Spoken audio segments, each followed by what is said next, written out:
কি রে, জানলায় বসে বসে অনেক প্রতীক্ষা করলি, দূর কাছে হলো কই?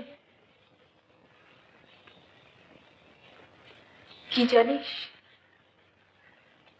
সুদর্শন অনেক পড়েছে, তাই কোথায় যেন একটু দ্বিধাগ্রস্ত।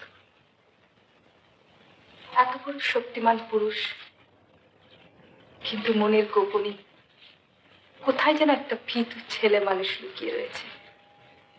হাত বাড়ালে যেখানে জল পাওয়া যায়, তৃষ্ণায় ছটফট করবে, তবু হাত বাড়িয়ে জল খাবে না।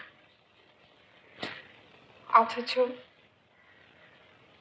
এই গোবেচারা মানুষটির জন্য তোর কিনা আর স্নেহের অন্ত নেই।